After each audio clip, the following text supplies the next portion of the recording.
Hello, everyone.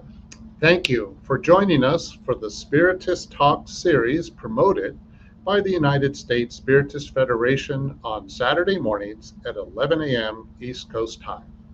The US Spiritist Federation is committed to presenting Spiritism to everyone. Please support our efforts with a donation at www.spiritist.us or by clicking on the QR code there on the screen. As a reminder, the US Spiritist Federation has released a weekly virtual course called Initiation into Spiritism every Sunday mornings at 11 a.m. East Coast time. There's a nasty rumor that I'm going to be doing the next one on the subject of without charity, there is no salvation. Today, we have our very special guest, Marcia Trajano, whose topic is the value of life, about the important topic of suicide. And now, let's welcome Marcia Trajano. How you doing, Marcia? I'm good, thank you. Great. All right, so before Marcia shares her knowledge with us, let me introduce her. Marcia Trajano is the president and one of the founders of the Solitude Center for Spiritual Living. She is also one of the co-founders of the Christian Spiritist Community of Atlanta and a former board member of the US Spiritist Federation. She is a Spiritist for more than 25 years and has participated in giving talks and leading study groups in English and Portuguese. With a master's degree in management of technology and a project management professional certification, Marcia currently works in the field of project management. Thank you for being here, Marcia.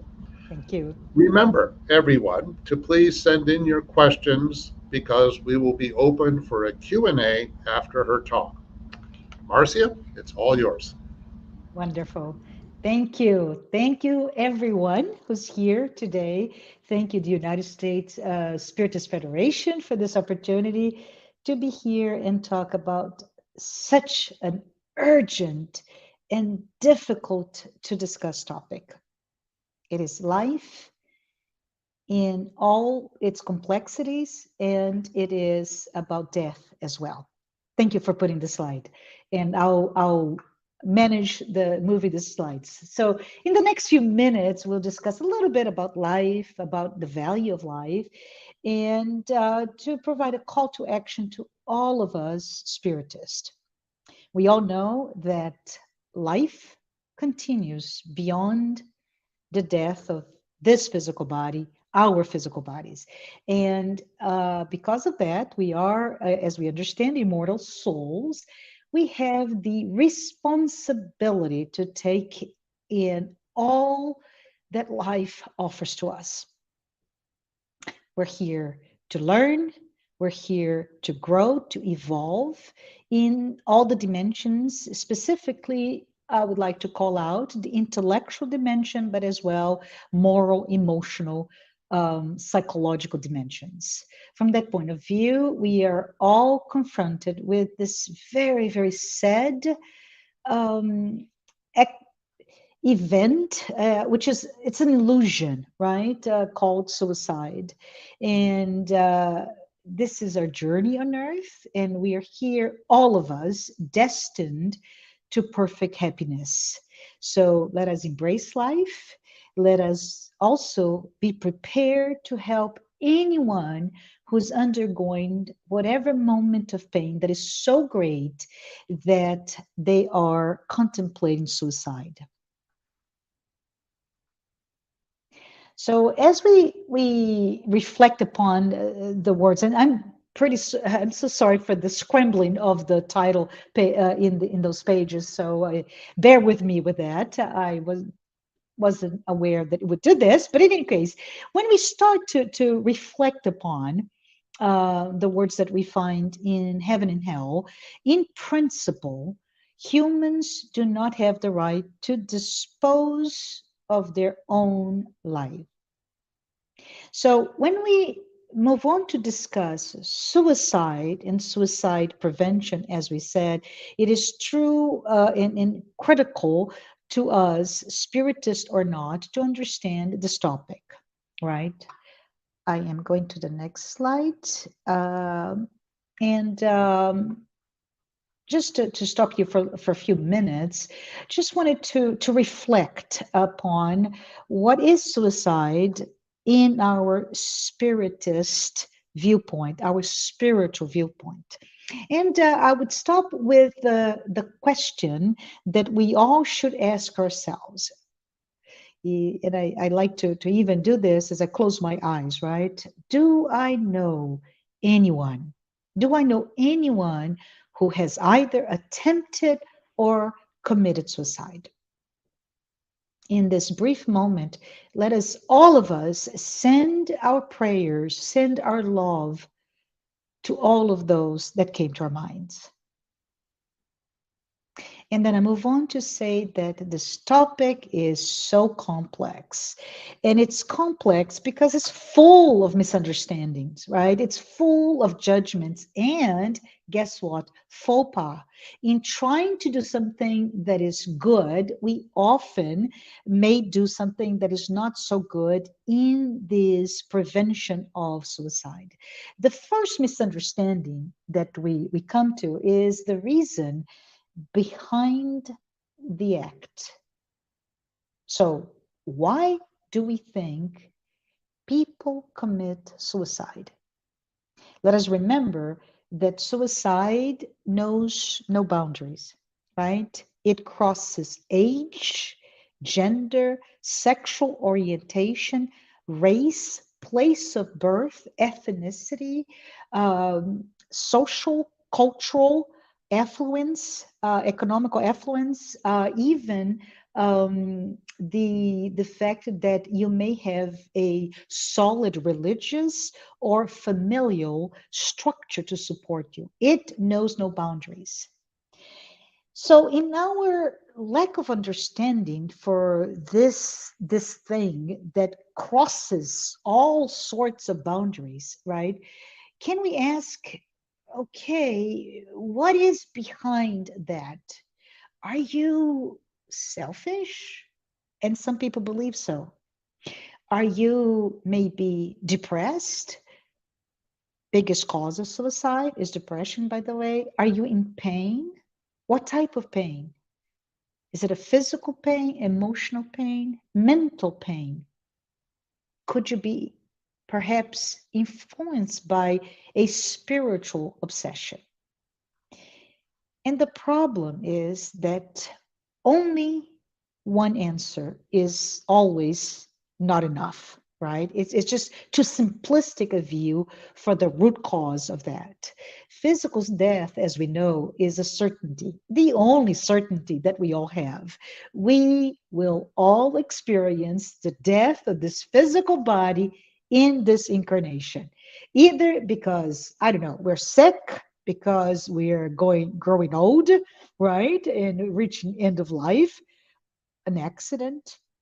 It's a certainty to all of us. But it's important to think also that maybe in those causes for the death of our bodies, there may be the one that is so difficult, that it's subject of our discussion today, is that we decided to kill ourselves. We committed suicide.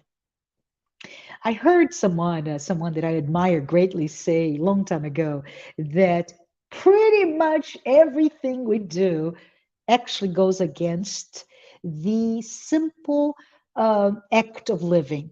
What am I talking about? What was he talking about? Well, he said, if you don't sleep enough, if you don't exercise enough, if you work too much, if you eat the wrong thing, if you drink the wrong thing, and there's also the diet du jour, right? If you breathe, I don't know, polluted air, if you drive recklessly, the number of causes for that contribute for us to not prolong our life on earth goes on and on and on, right? So we face the fact that we live our lives as we express our different experiences. Simply put, because of freedom to choose, our free will, our lives will be lived one way or another. So for us, part of what I call this carefully orchestrated life that begins before this incarnation, right? And it's messy to any of us, is we have this paradoxical contraposing forces, which is we're called upon to promote life, to really leverage, to take every opportunity that we have in living, in growing, in evolving, in all the circumstances, to actually savor life, right? To savor life in the path toward that perfect happiness.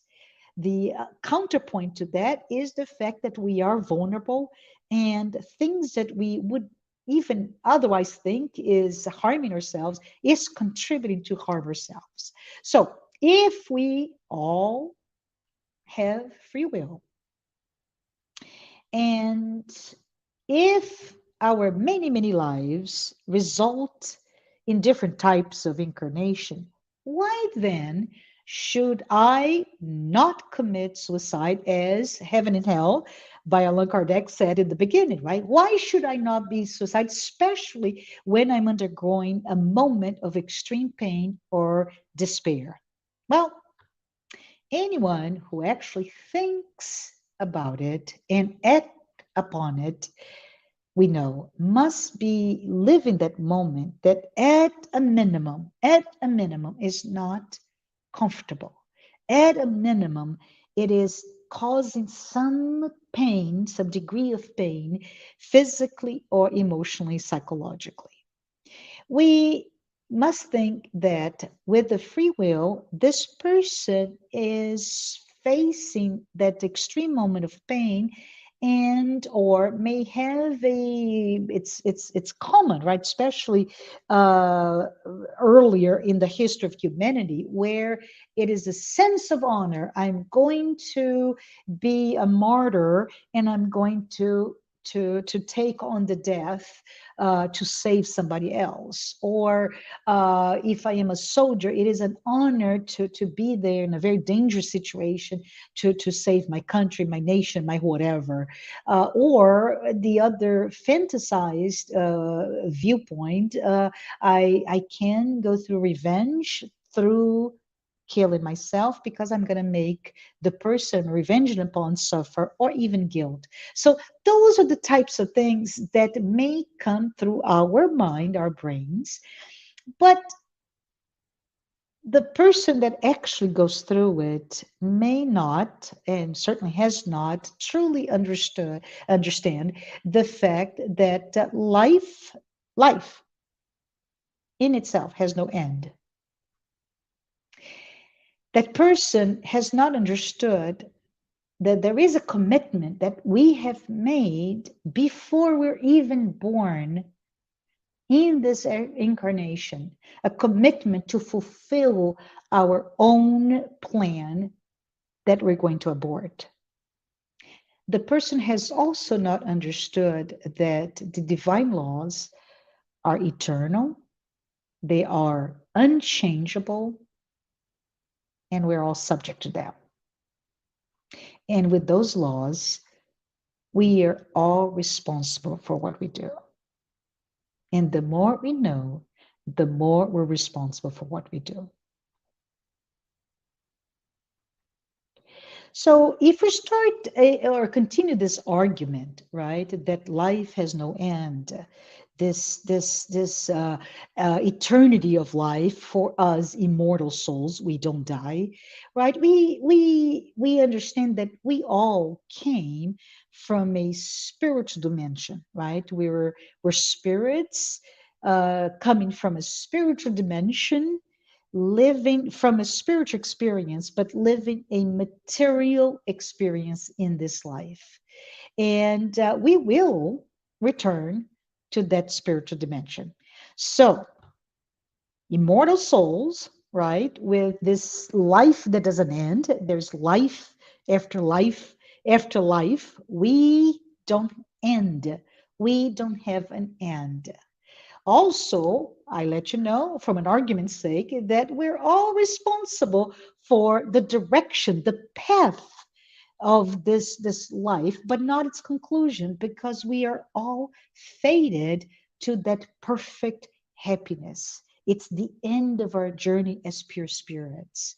So while we are actually responsible to direct, to forge a path for our existence, right? Exercising our free wills, we are not responsible for its conclusion. In the spiritual dimension, when we return to it, we will all be confronted with our conscience. At that point, we'll all come to realize everything we have done or not done. Things like, did we live a life that we set ourselves to do? Talk about that commitment, right? Did we do everything we could do to the best of our abilities? And here I'm talking about, I don't know, my professional life, my familial life, my communal life with a sense of neighborhood community.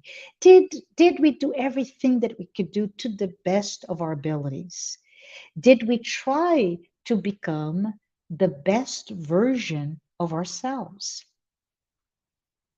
Will we, this is hard to ask, but will we be facing the happiness and the joy that we believe we should get upon the death of our material body for all the good that we have done?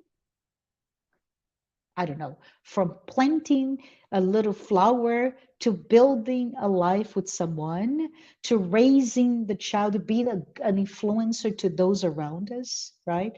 Or as we return to the spiritual dimension, when we no longer have this material body, right? When we no longer have that direct communication with the people that we need perhaps to make amends, to explain ourselves, will we face the immense regret for cutting short our life and all the opportunities that we planned previously and all the pain that we have caused? Can we talk a little bit about the consequences of suicide? Just as a reminder, right?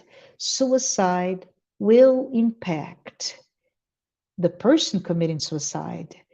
It will impact and will leave a sense of great regret, right? And we talked about this many times before, the journey of regret, repentance, being sorry, right? And all the aftermath for us to expiate and atone for that transgression to our lives.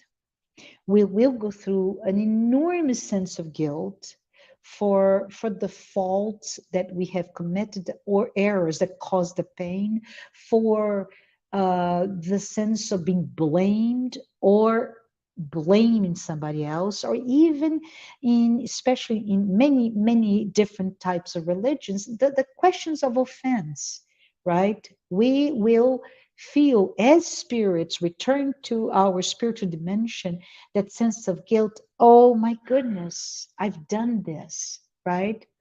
We'll go through self-condemnation as well. If we flip the side,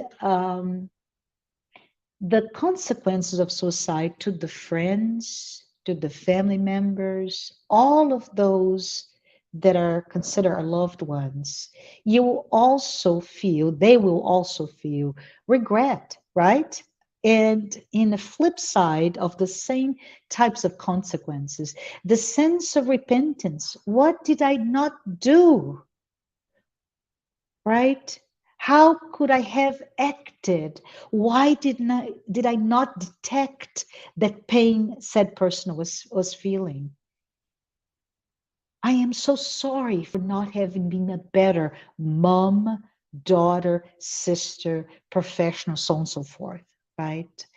To the person left behind, there's also a sense of guilt. Am I to be blamed for that act, right? How have I offended this person? There's also a sense of condemnation, and which is my call to action to all of us here, because it is truly optional.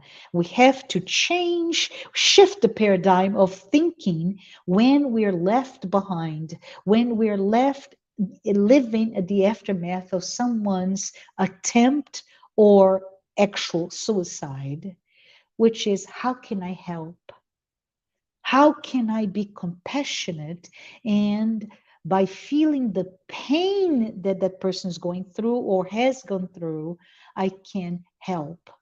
How can I pray? How can I communicate with that person, right? That spirit. What can we do to help? If we are in pain ourselves, we must realize that it's quite hard for those around us to see our pain. And this is simple, right? I broke my knee several years ago, and boy, did everybody know my pain.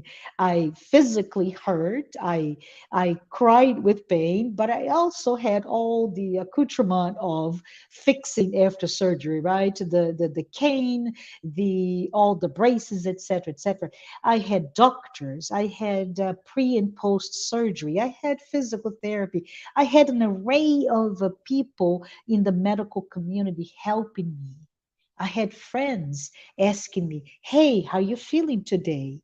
I had professionals helping. I had my entire community of spiritist friends and family to pray for me. Well, when I'm suffering internally and alone, and I don't even know how to look at myself, pay attention to my own pain, I cannot ask. And I'm asking you and myself and all of us here, if we are suffering, if we are in pain, seek help. And the help can be from a doctor, right? Emotional and psychological pains are real. We can ask help from those. We can ask for a friend. Listen to me. Listen to my pain. Can I share? Can you be compassionate with me? I can also pray and ask for prayers. Always remember, we do also have spiritual benefactors that are here with us, and they too can help us. So, in pain, or when you witness pain or you're suffering through it, let's seek help. There are those mechanisms and people different from different points are there to help us in our moments of pain. For those who left us and left us grieving, mourning for their loss, right? For our loss when they left. It is also important for us to be reminded that in this moment of pain for the loss through suicide of someone we love, in the moment of the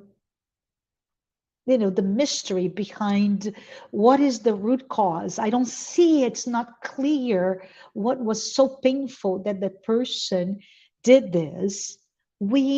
Our sense of desperation is actually not helping.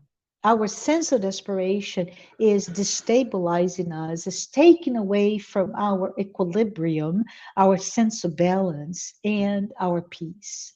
So when we are going through this, I am bringing this call to action. Let us remember to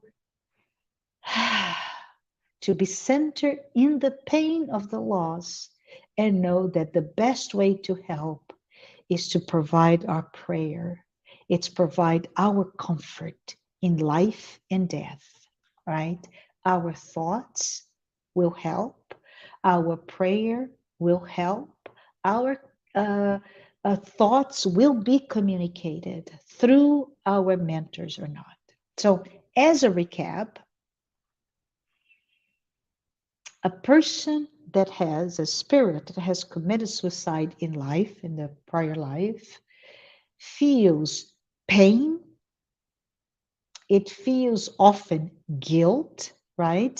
And the guilt may not be conscious at the time, but there's a guilt for breaking that implicit contract, right? That promise, that agreement with life. And that agreement comes with several imperatives. And those imperatives are to respect others, right? Do to others what we'd like them to have done unto us, to respect ourselves, to respect our earth, to respect peace and harmony. When we commit suicide, we as spirits will go through guilt for breaking that those imperatives, those agreement that we have done to obey those imperatives.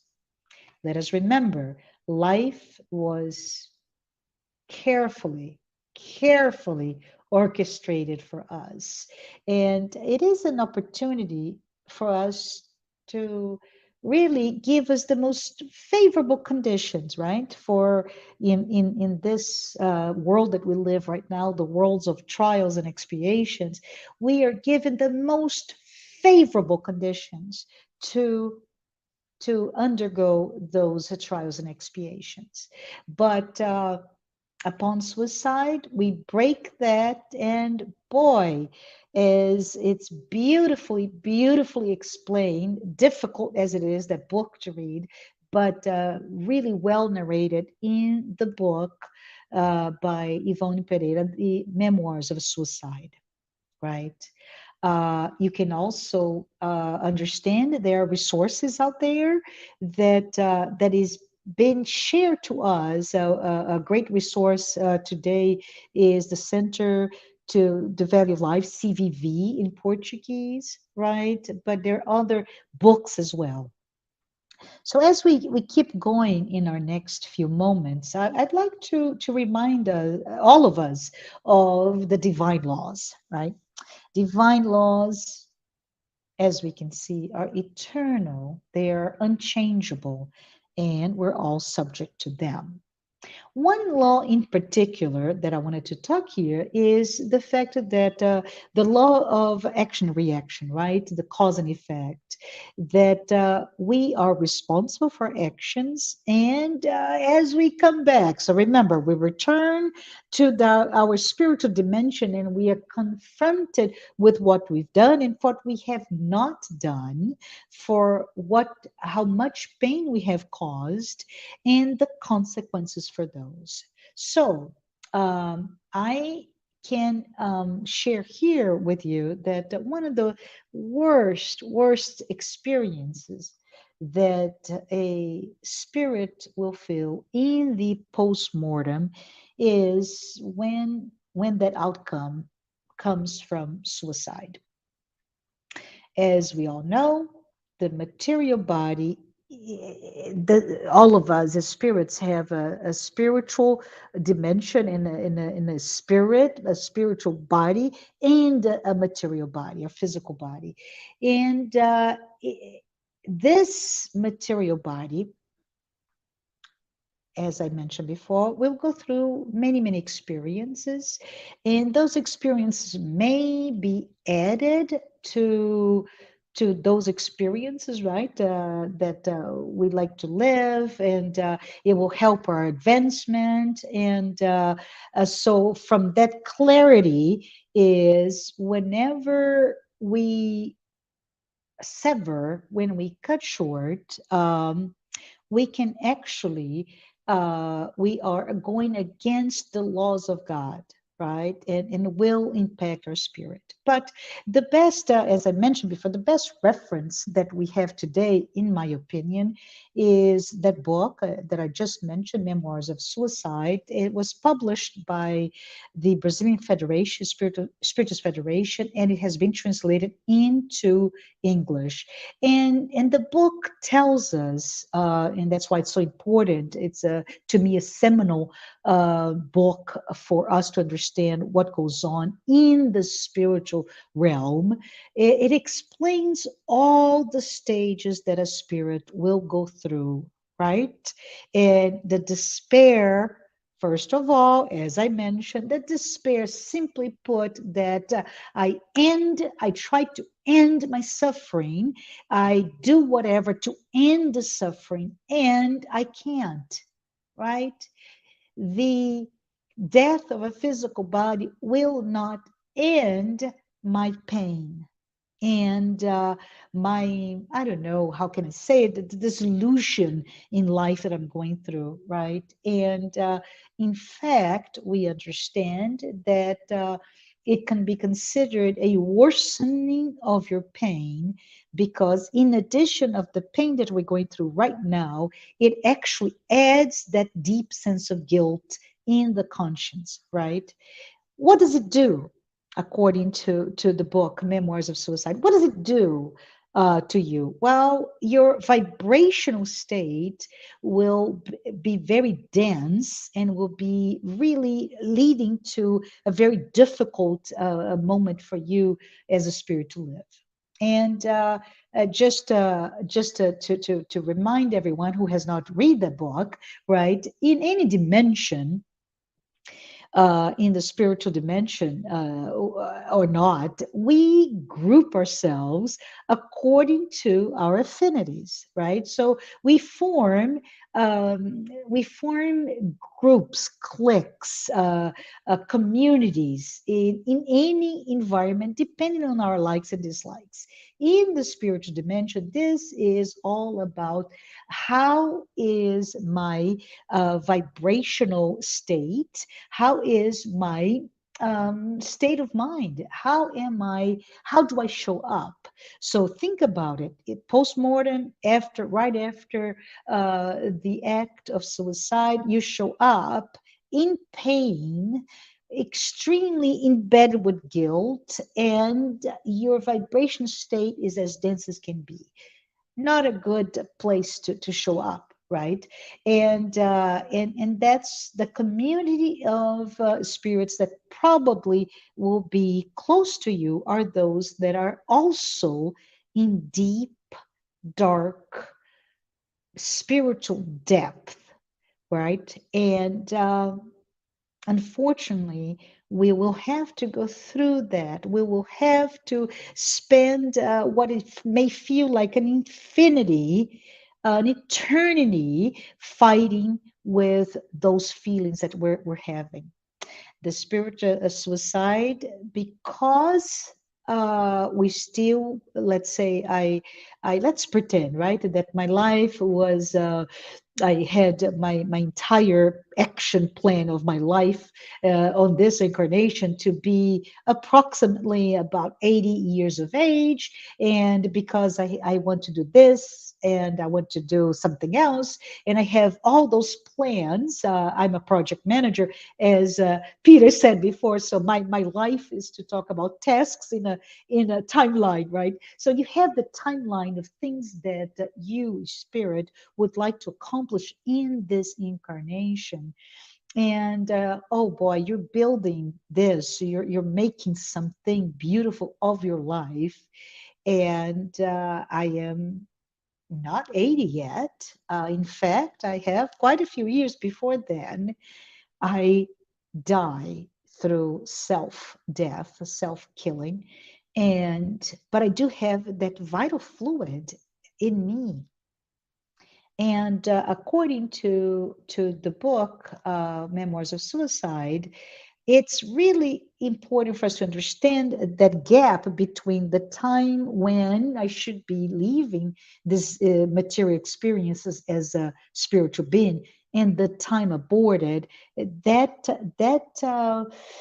vital fluid will be there, right? And while all the things that happen in the decomposition of your physical body, which is doesn't need the vital fluid, in my case, it may still be there.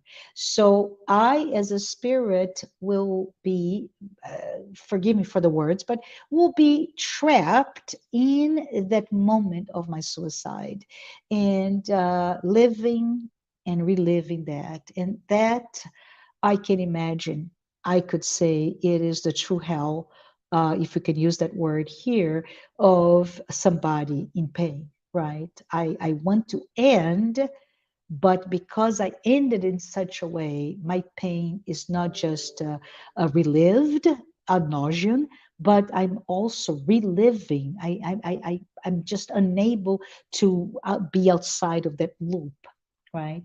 So it's important for us to see that it's a very grim picture that is painted, and it is so difficult for us. So if you go to the next slide as we're ending our time together here, I wanted to just pose this question: what can we do? Right? And it's so important because we are not truly equipped, right, to recognize, to prevent this moment. And the prevention really comes with self discovery, right? It's a moment of paying attention. And my call to action to all of us is simply be present, be in the moment. It is to understand that it's very difficult to link and create a causality, that root cause analysis, and create a causality between some of the triggers and the actual act of suicide, right? It does not make sense for us as parents of perhaps someone, or children of someone, or siblings, or related or friend of someone who has committed suicide, to understand that I could have, should have done something to prevent. And it all is around this ability to help and paying attention, to be there. So my call to action is to look in the eyes of each other. It is really to feel, it's really grow in our emotional intelligence, right? The sense of empathy, to understand that, simply put, as we live in the world of trials and expiations, we are all suffering some form or shape or degree of suffering. Therefore, we're all in this together. The other um, problem, which is a paradox of sorts, is the fact that we are not ready yet to allow ourselves to be ugly, to be vulnerable, to fail, right? We live in a society where, in order to meet the demands of what success looks like, I need to have the best body. I need to have the best, and I'm just going to go ad lib here, best profession, best title, best position of power, best ability to speak, the best whatever, whatever, whatever. And yet we are all imperfect spirits in a material life, in a world that we're still very far from that world where we will be perfectly happy. And in our pain, our pains, plural, that we suffer, that the vulnerability, the sense of weakness that we are going through may not meet the needs of society, right? So for me is that call to action to be present, but the biggest antidote, the biggest thing that we can do is simply put to love. I believe I have one more slide, right? And that slide here is I just wanted to say, how do we do this? How do we become better at recognize the pain that someone is suffering when they're actually contemplating suicide? It's hard, but I think we need to talk about it, right? So when that person becomes distant, they don't want to be among their friends, relatives. If it's somebody who's very extroverted, right? Loves, I don't know, this is hard, right? In the world of the pandemic, right? But if let's pretend there is no COVID, but let's pretend I love to go every Saturday to the movies with friends.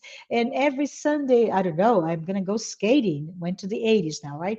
I'm going to go rollerblading, or I like to go to the gym and exercise. I have a routine, and all of a sudden, I start to remove myself from that routine. I start to not want to be amongst my friends. This is a sign that something may be happening. Another sign is simply I am unable to concentrate or think clearly. So somebody who's very studious, and let's say a kid, right, that gets A's every time, and out of the blue, that person start getting C's and D's and F's, right, E's and F's. It's important to see that may be a sign that something is going on. Habits changing. Either I sleep a lot more or I don't sleep at all. Either I eat too much or I stop eating at all. One way to the direction. If we start to observe those around you that have changed in their habits or their external appearances, right? So, for example, oh, I am not, but let's pretend I am. I'm obsessive compulsive cleaner, and let's say you come in, everything is spotless, everything is beautiful. There's nothing out of place. You go in and look at my I don't know my closet, and everything is Marie Kondoed, right? So everything's by color, by shape, etc., etc. And I come to visit, or somebody comes to visit me, and you start to see things not as you are used to. That may be a sign. Um, Now, other types of signs that are more active in it themselves, if I'm talking about feeling a sense of despair, if I'm talking about guilt, right? If I talk about specifically suicide, if I talk about death, if I say things like, I just want to disappear, right? If I talk about a plan to when nothing of this will be the same.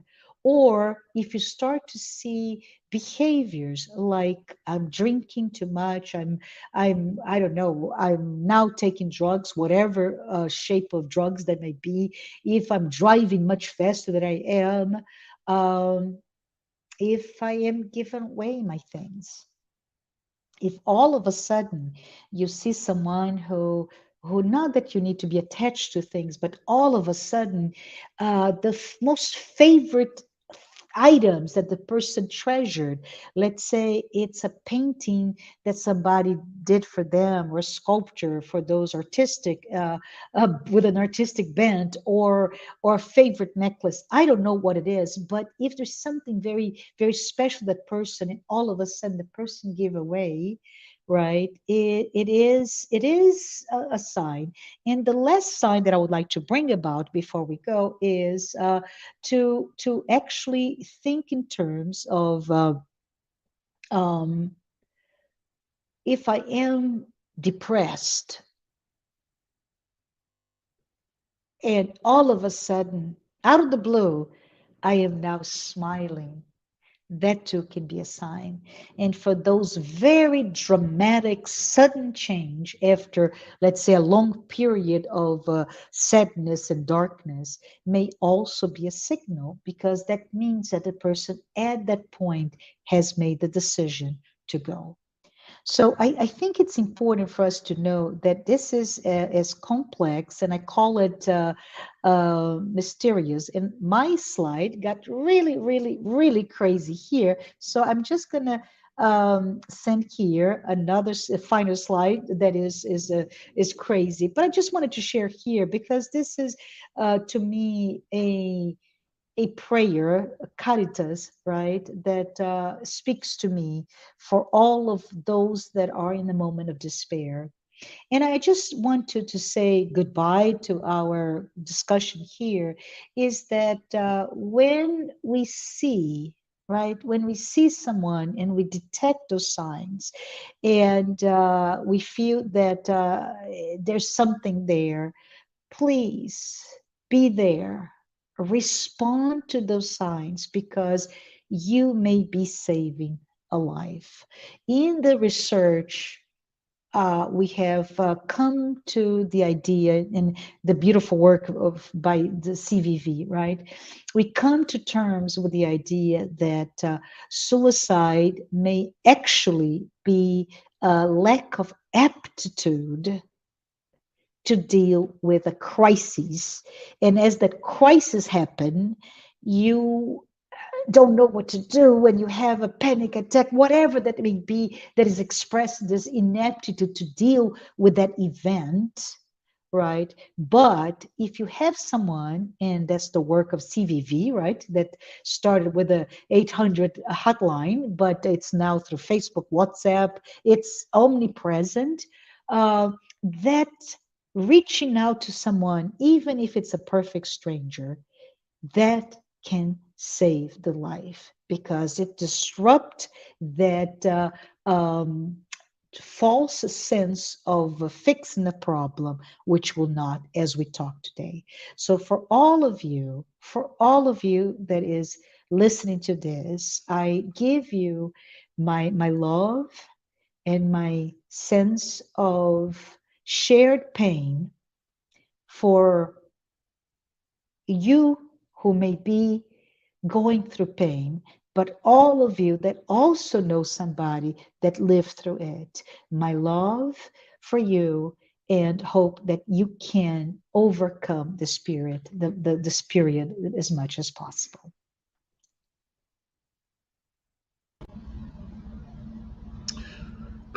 Thank you, Marcia. This is indeed a very big subject, and there's lots to talk about. But let's focus on the questions that we have Sure. and see what we.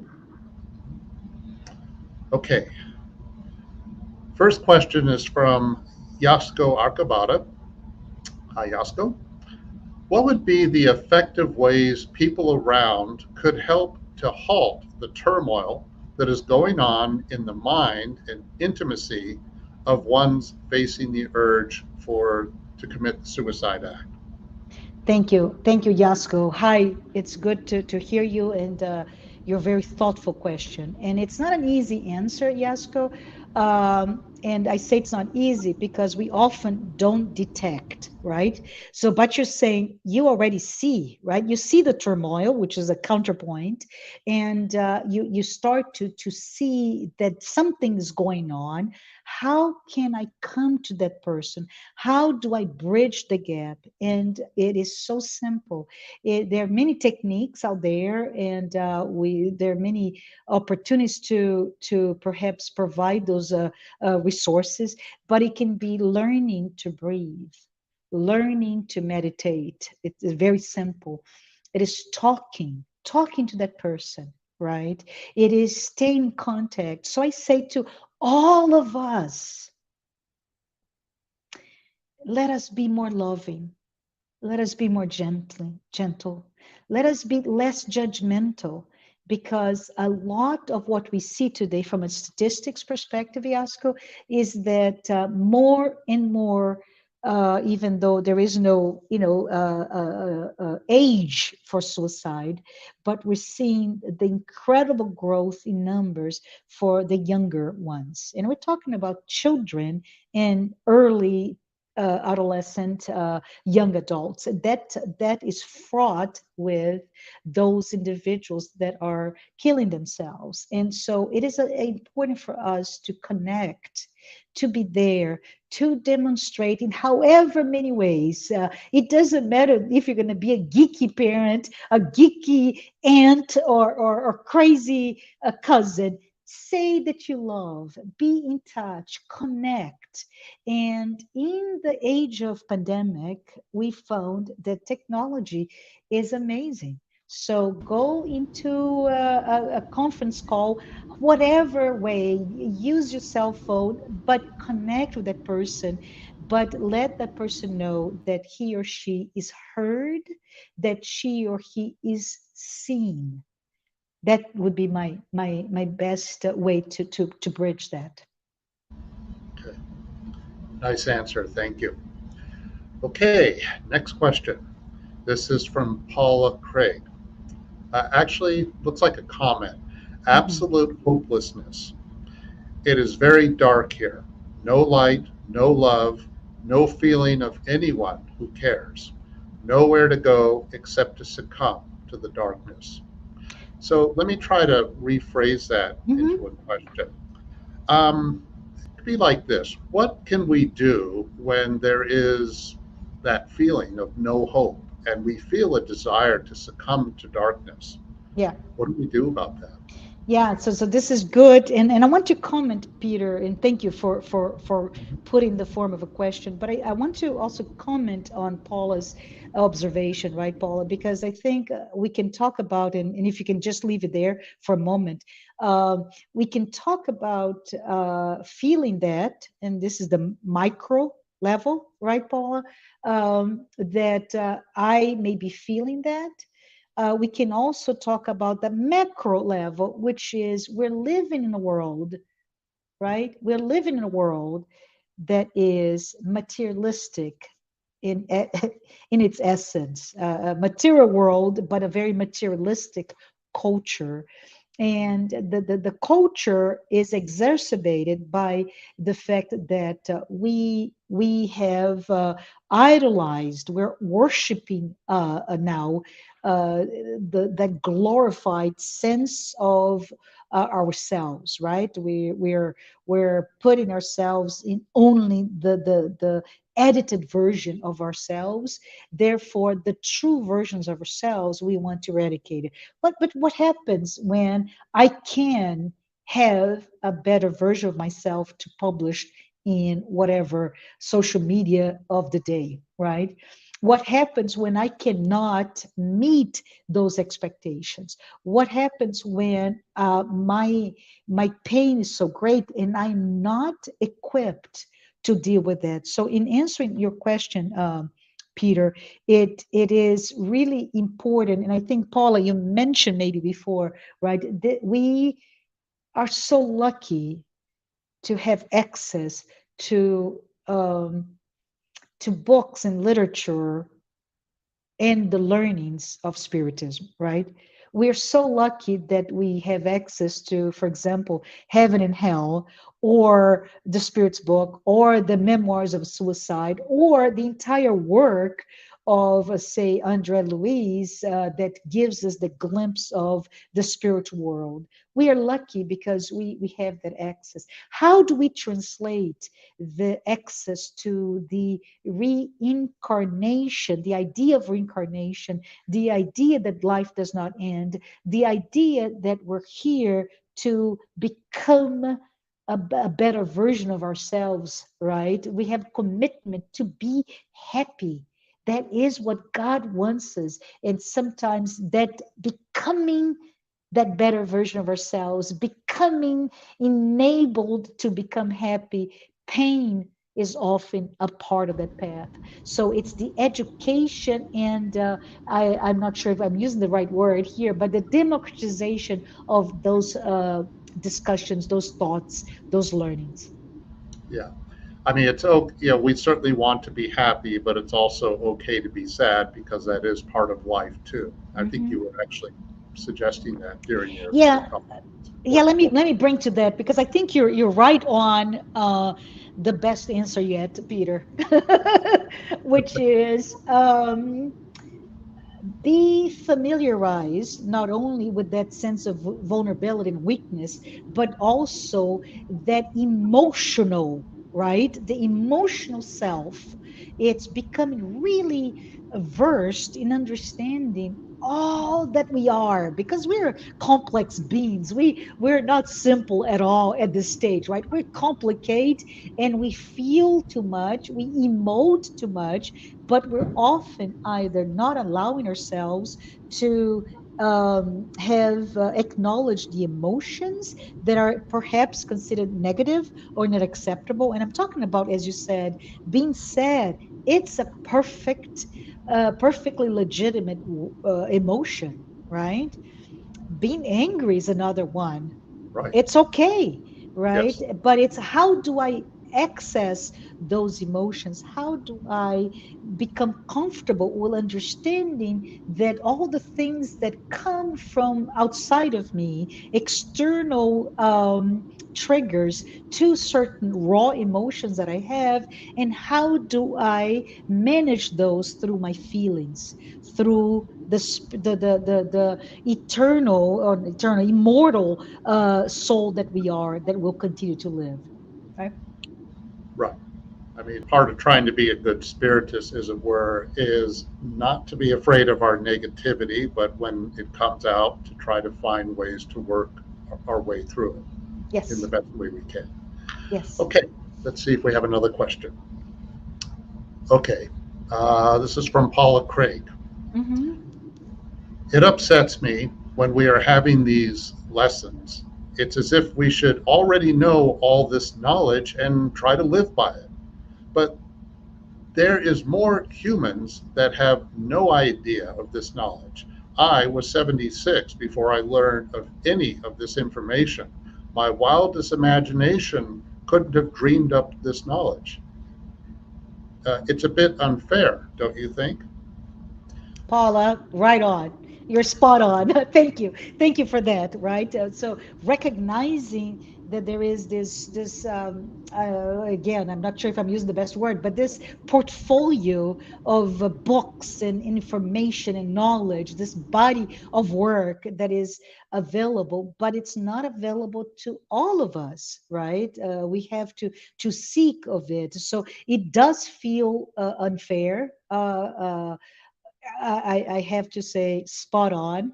And to me, it comes then that the urgency, Paula, the urgency, the criticality, the imperative, if I may, of all of us to be better students and better stewards of the learnings that we are accepting, receiving. I just keep remembering that I believe it was Saint Francis of Assisi that said, right? Always teach the gospel. When you need it, use your words. So I think as we live, right, as we live those words at every moment that we are on this earth, as we live these words, I think we will have a better chance to be those stewards, the champions of those knowledge. So, Marcia, if I could ask a quick follow up question to Paula's Sure. comment. If we begin to learn something near the end of our corporeal life, our current life, and it can be frustrating because, why didn't I learn this decades ago? Is it too late? Good question. I'd say no, right? Because Yeah. if I say it's too late, Peter and Paula, I would say that it's finite, right? That we only have one chance to live. And as I I tried to explain earlier in this discussion, we live multiple experiences, right? It's part of our free will to select how we're going to go about. But the amazing love and mercy that God has and demonstrates to us is that it's not just one chance. It's almost like we have many, many, many rehearsals of the final play. And I don't know if that's a good metaphor, but we have many, many, many chances. We have a second, a third, a fourth opportunity to do the same thing. And so, from that perspective, never too late.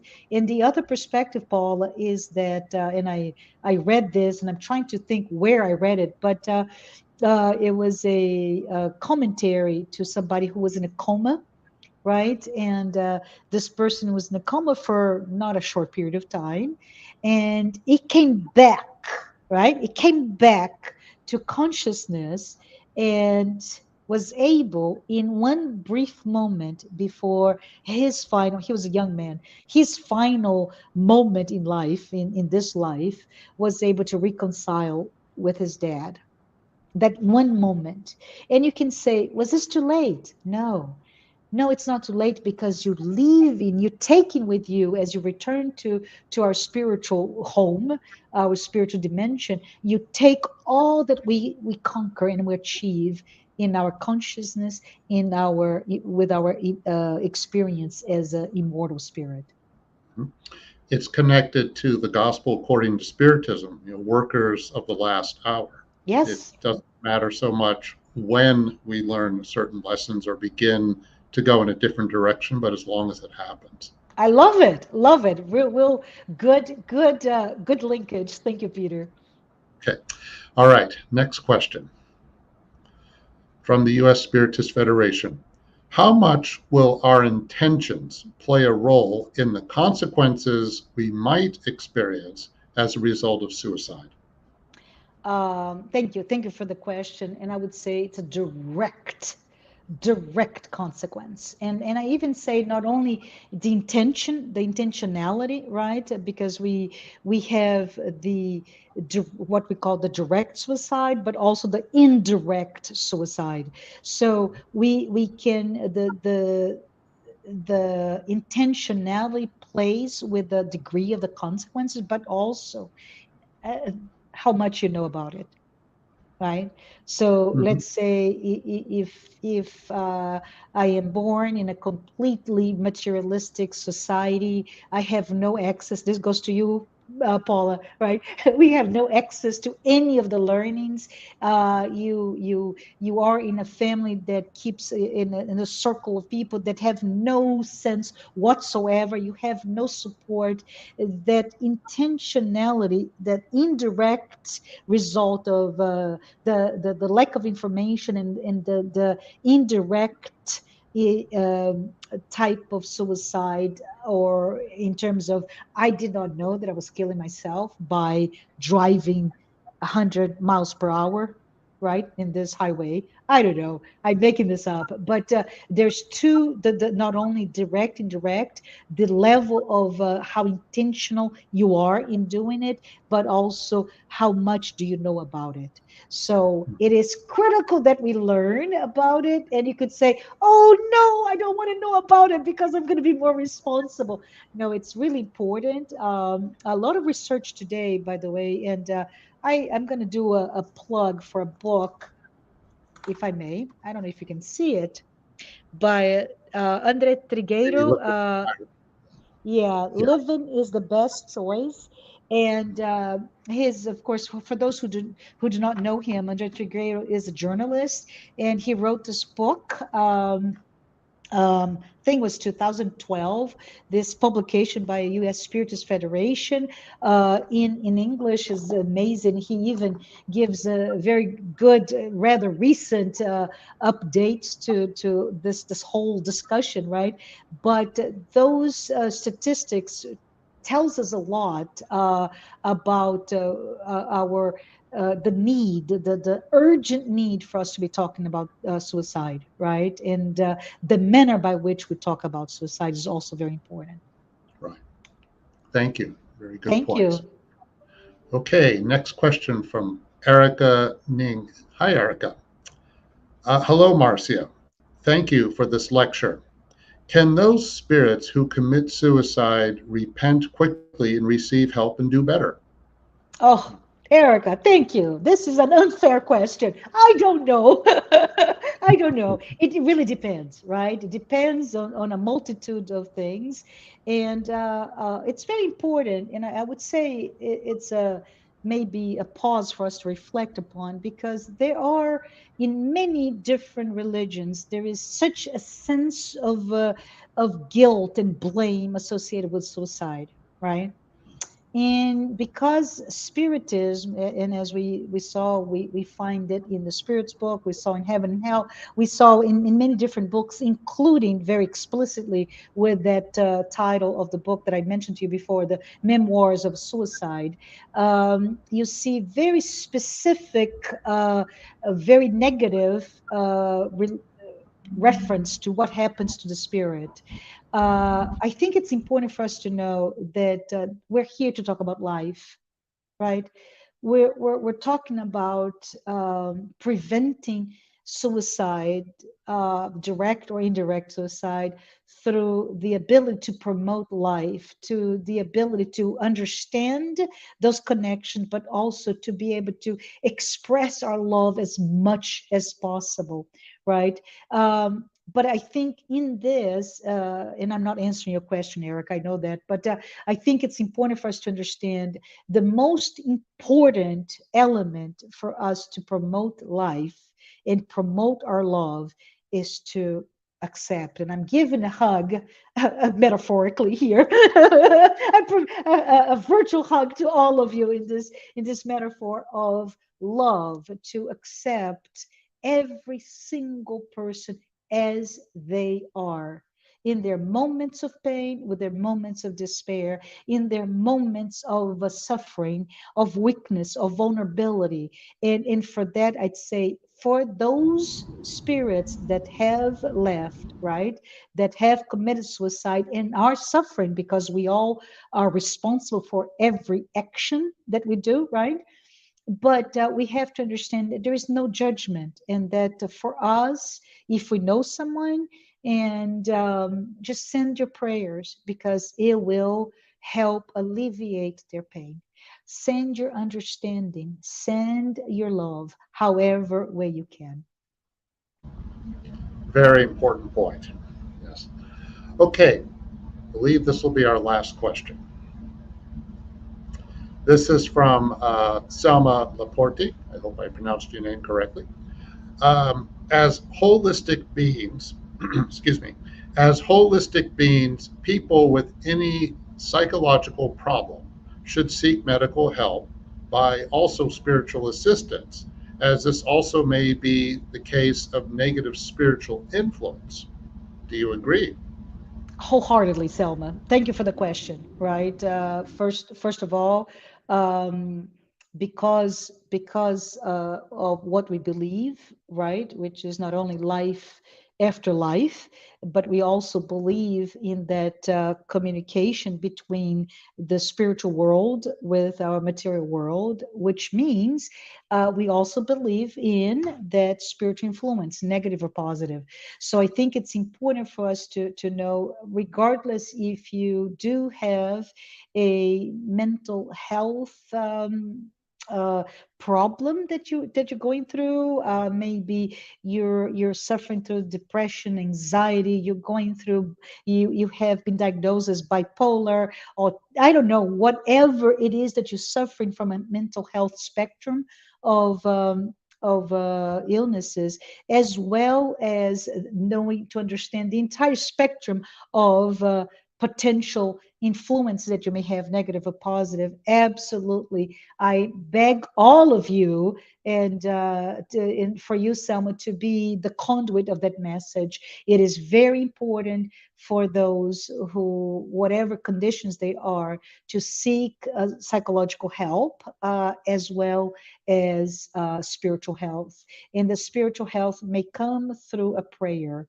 It may come through healing therapy that a spiritual center will give it to you. However, that may be, it's very important to do both. It will be better. Social, your social network, right? Your friends, your family members, all of those should be together and give from many different perspectives to help through the painful moment. I've seen the work, just so you know, Peter.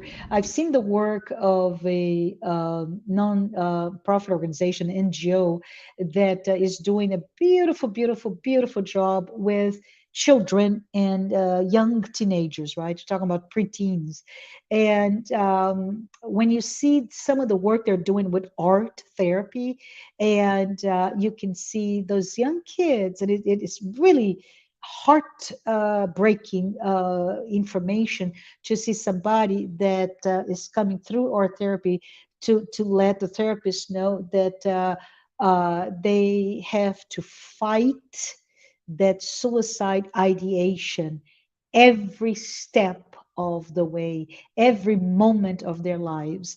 And this young person expressed the fact that having access to mechanism to counter that ideation is really important to him. So let us be agents of that help, whoever and however we are. Okay. Well, thank you, Marcia, for encouraging all of us to reflect on this subject. It's extremely important, obviously, and a very big one, and essential for those who are struggling with that urge. And thank you, everyone who watched this live. And we thank all of you who have been following our weekly talks. And once again, thank you for supporting our efforts with a donation at our website or by scanning the QR code on screen. The US Spiritist Federation is committed to providing additional information on Spiritism. Certainly more and more work is coming out in English, but also the US Spiritist Federation is an important resource of information on Spiritism in general. Our next talk will be Saturday, July 2nd at 11 a.m., and we will have Andrea Marshall Neto, and the theme will be the Kingdom of Heaven. And now, before we end our live, Marcia, would you please say our final prayer? Absolutely. Thank you. Thank you for the opportunity. And I'm going to close my eyes, invite all of you to do the same. And as we breathe in, may we all connect with all the light that is already touching all of us as our benefactor spirits of light who are here together with us during this past hour and some minutes. May they all bring light to our hearts, to the pain that we are suffering, undergoing, as well as the pain of many of those that we know. May we be better prepared, dear Lord, our Master Jesus Christ, and all of the spirits of light. Help us to be that guide, be that light as well, that shine across the painful moments, the moments of crisis, the moments of extreme sense of helplessness. May we all bring the joy of living, the zest for life, and all awareness that we may have toward our end state, which is our perfect happiness. May all our families be blessed in this beautiful Saturday. So be it. So be it. Thank you, everyone. Have